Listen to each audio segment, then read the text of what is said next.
Hector, the only man fighting for something real. Imagine it's 1250 BCE. You're standing on top of the walls of a city that has been under siege for nearly 10 years. 10 years. The enemy isn't some faceless army. It's the greatest warriors in the Greek world. Achilles, Ajax, Odysseus, literal demigod tier killers. And you know something they don't. This war? It started because your idiot brother couldn't keep it in his chitons. You're not fighting for glory. You're not fighting for a woman. You're fighting because if you don't, your wife, your child, and your city die. Today we're breaking down Hector of Troy, the only major hero in the Iliad who isn't chasing ego, revenge, or divine approval, but something painfully human.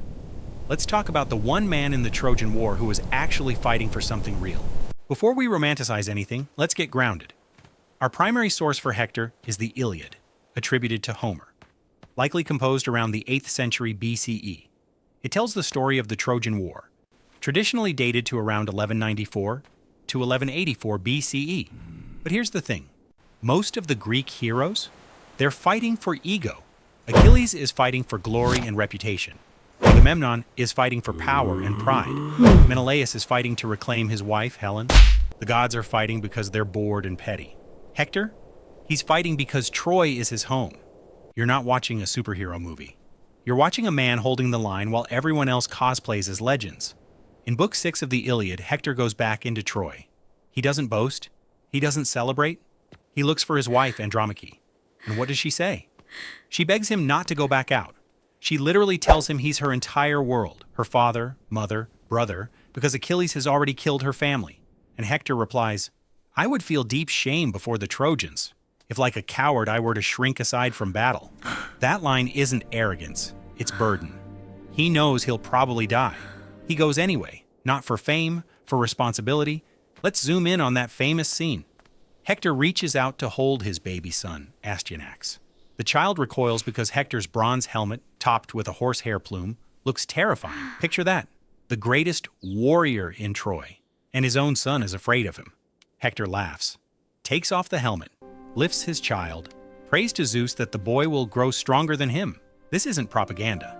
It's one of the earliest recorded domestic scenes in Western literature, and it hits harder than most modern war movies. Because Hector knows something. Troy is likely doomed. In Book 6, he literally says, I know well in my heart and mind that the day will come when sacred Troy shall perish. Let that sink in. He's not delusional. He's not fighting because he thinks they'll win. He's fighting because someone has to. And that's the difference between him and Achilles. Achilles can afford to sulk in his tent because his honor was bruised. Hector doesn't get that luxury. When Achilles withdraws from battle in Book 1, thousands of Greek soldiers die. When Hector withdraws, Troy collapses. That's pressure. Now we get to the moment. Book 22. Achilles has returned to battle after his best friend Patroclus is killed, wearing Achilles armor, by Hector. And Achilles is not in a healthy headspace. You're standing outside the gates of Troy. The Trojan army has retreated inside. Hector stays alone. His parents Priam and Hecuba beg him to come in. He doesn't, because if he does, Troy falls. Achilles approaches like a natural disaster. Homer describes him as blazing like the star of autumn. Translation, he's death with legs. And what does Hector do? He runs. Yes, he runs. They circle the city 3 times. And this is important. Hector isn't fearless. He's human. He's terrified. But eventually he stops. He turns. And he says to Achilles, let us not die without a struggle, without glory. Even now he's negotiating dignity. The fight is brutal and short. Achilles, guided by the goddess Athena, drives his spear through Hector's neck, carefully avoiding the windpipe so he can speak. Hector's final words?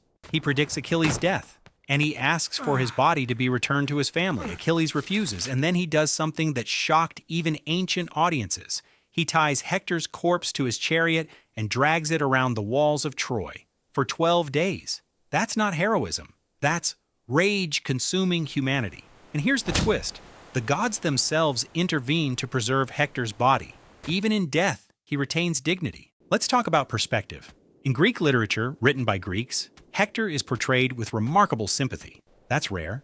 He's technically the enemy, but ancient audiences admired him. In fact, later Greek writers like Euripides and Virgil, in the Aeneid, treat Hector almost as a tragic moral center. Why? Because he represents a type of heroism the Greeks feared they lacked. Duty over ego, family over fame, defense over conquest. Modern scholars often point out that Hector embodies what we'd call civic virtue, loyalty to state and family over personal ambition. Meanwhile, Achilles embodies Kleos, eternal glory. If this were a modern movie, Achilles would be the flashy action star. Hector would be the exhausted dad working overtime so his kids can eat.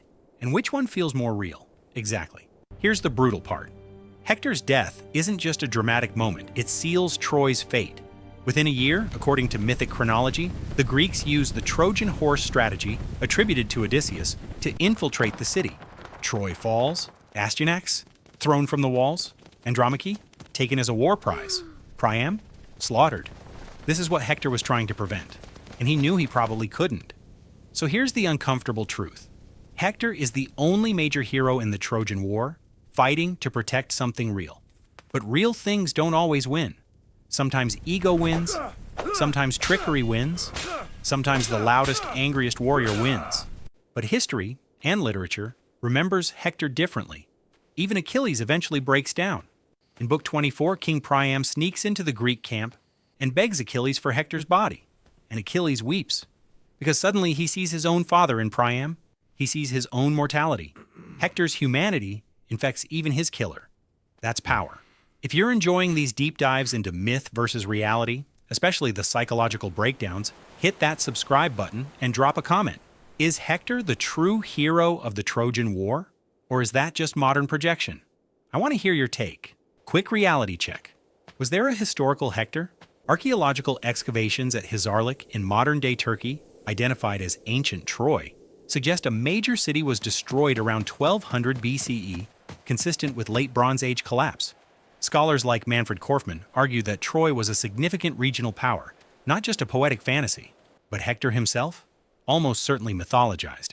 However, and this is important, that doesn't make him meaningless. Myth reflects values, and Hector reflects a society wrestling with the cost of war. The late Bronze Age collapse around 1200 BCE saw entire civilizations fall. The Mycenaeans, the Hittites, others. War wasn't glorious. It was catastrophic. Hector feels like the echo of that trauma. The man who knows collapse is coming, and fights anyway. So here's what makes Hector different. He isn't the strongest. He isn't favored by the gods. He isn't chasing immortality. He's a husband, a father, a citizen. In a war built on pride and divine pettiness, he's the only one grounded in something real. And that's why his death hurts more. Because when Hector falls, responsibility falls with him. If you want a part 2, breaking down Achilles, the most overrated hero in history, let me know in the comments. Like the video if you made it this far. And remember, sometimes the real hero isn't the one who wins. It's the one who stands there knowing he won't, and fights anyway. Thanks for watching.